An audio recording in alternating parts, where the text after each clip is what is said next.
biasa, kenalin aku Ajeng. Hari ini aku bakal ngajak kalian semua untuk berkunjung ke rumah produksi untuk melihat proses pembuatan soto Pak Tris di cabang Kapasan Dalam.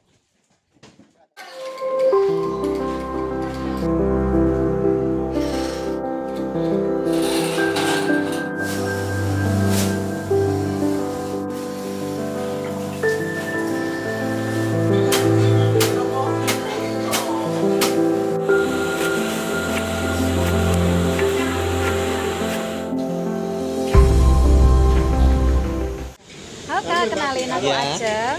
Aku mau wawancara sedikit nih tentang soto yang rame banget di Jiwok ini ya. Oke, kalau boleh tahu nih, Kakak boleh kenalan dulu deh. Ya, Namanya siapa? Boleh bantu perkenalkan kenalan nama ya. saya Budi, pemilik dari usaha soto ini ya. Oke, oke Mas Budi, aku Ajeng. Oke, langsung aja kalau gitu ya. Bisa banget nih diceritain gimana awal mula soto ini tuh bisa berdiri dan tahun berapanya?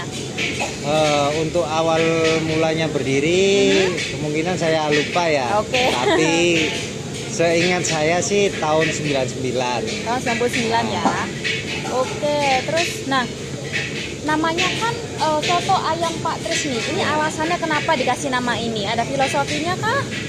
Kalau filosofi enggak sih, ini atas nama dari almarhum si Mbah. Ini kan si Mbah. usaha turun temurun. Oh, oke. Terus kira-kira di sini ada berapa karyawan? Kalau di sininya itu ada 2, dan untuk cabang satunya ada lagi 1. Oh, ada 2 cabang. Ada 2 cabang Satunya di daerah Jiwok sini. Oh, oke. Buka dari jam berapa kalau boleh tahu? Kalau buka itu mulai dari setengah 5 sampai jam 10 malam. Itu jam 10 tuh udah paten atau kadang-kadang bisa lebih cepat daripada itu? Kalau habisnya lebih cepat ya pulangnya lebih cepat. Oke, mentok jam 10 malam berarti Iya, ya? betul. Oke. Kalau boleh tahu nih, apa yang ngebedain soto ini dari soto yang lainnya? Kalau membedakan ini jelas beda. Oke, apa karena tuh bedanya? karena ini khas dari Kota Lamongan. Oh, khas langsung ya? Ah, Oke nih, jadi buat teman-teman yang dari Lamongan, terus kangen sama soto Lamongan khas rumah, bisa banget datang ke soto ayam Pak Tris di Jiwok ya. Terus lanjut ya kita. Boleh digambarin sedikit nggak gimana produksinya tiap hari tuh? Mulai dari pembuatan kuahnya atau apapun tuh boleh dijelasin Oh, sedikit? boleh. Untuk pembuatan produksi kita masih kalau masalah pembumbuan itu mayoritas dari pihak keluarga sendiri. Oke. Anak-anak tinggal ngupas bawang dan lain-lain lah. Oh gitu. Oke, biasanya kalau ngebuat bumbu gitu dari jam berapa? Jam setengah 9 pagi sampai jam 12. Oke. Lama ya, Kak? Iya, lumayan. Kira-kira ada nggak teknik khusus yang dipertahankan sampai sekarang? Rasanya ya. Iya. Oke. Terus nah seperti yang Kakak bilang tadi, ini kan resep turun temurun ya kan? Iya. Gimana caranya naruh atau bangun kepercayaan di karyawan yang ngeracik bumbu ini? Apakah nggak ada ketakutan kah kalau bumbunya bakal bocor terus bakal jadi jualan yang lain atau apa gitu, ada nggak? Kalau rasa ketakutan pasti ada, cuma dikembalikan lagi. Kalau kita baik ke karyawan, Ya? kemungkinan besar karyawan tidak aneh-aneh. Oke. Oke. Nah, sekarang kan sotonya nih makin besar banget. Terus tadi kan katanya ada 2 cabang juga. Gimana caranya Kakak itu bisa ngasih kepercayaan terus bagi tugasnya supaya tetap rasanya tetap sama gitu. Ini tugas ke karyawan apa gimana? Tugas karyawan betul. Kalau tugas ke karyawan ya tetap sama aja seperti itu aja, kayak ngupas bawang atau jualan. Untuk bikin kuah ya saya pribadi sama keluarga gitu aja. Oh, berarti kalau yang bener-bener kuah segala macam itu dari keluarga langsung. Iya, betul. Hai. Terus di pekerjaan itu kan pasti ada yang kayak kita tuh semuanya keluarga gitu.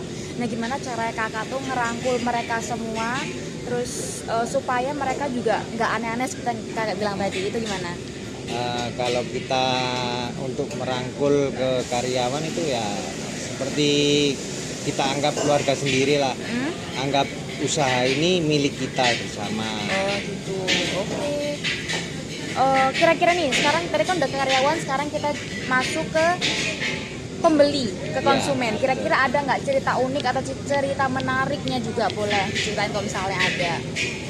Kalau cerita unik ke karyawan itu kadang ada yang nambah sampai 3 kali. Oh ya? Iya. Oke. Terus ada pengalaman unik lainnya kah dari karyawan atau itu aja? Pengalaman unik itu apa ya? Kadang-kadang ada pesanan dadakan itu yang bikin gitu. agak repot. Oh. Tapi ya alhamdulillah. Namanya juga rezeki ya kak ya, benar.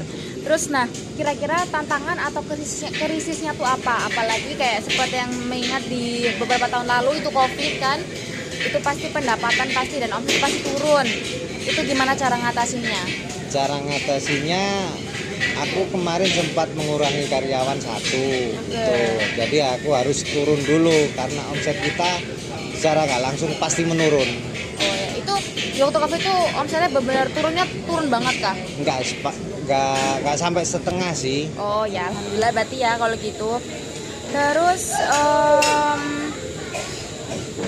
gimana kalau misalnya tiba-tiba bahan baku naik seperti ya sekali lagi ya di era sekarang yang bahan apapun tuh serba naik gitu. Itu cara ngatasinnya gimana lagi tuh? Untuk cara mengatasinya ya mau gimana lagi. Iya.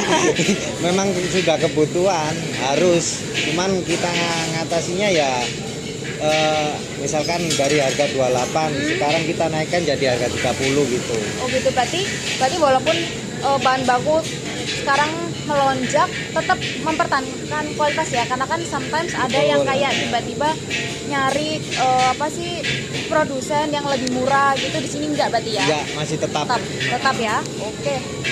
Terus kira-kira sulit nggak sih kak untuk mempertahankan soto ini, apalagi kan ini udah bertahun-tahun ya? Itu gimana? Ya memang sulit sih mbak, cuma kalau aku pribadi kan ya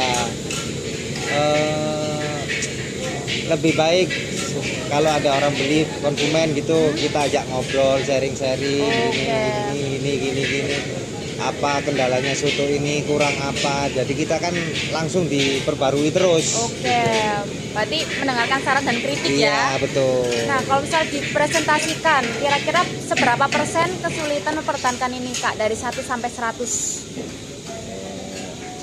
75 lah. Oke. Terus yang terakhir, apa pesan buat kakak untuk anak-anak muda atau siapapun itu yang lagi nonton ini supaya berani untuk ngebangun usaha? Jangan takut belajar, jangan takut memulai. Oke, dengerin teman-teman ya. Kalau gitu, terima kasih banyak ya kak atas waktunya. Sama-sama. Terima kasih. Semoga sotonya semakin laris terus. Sekali lagi buat teman-teman yang dari Lamongan ya, yang kangen banget masakan rumah, bisa banget mampir di Soto Ayam Pak Tris. Terima kasih.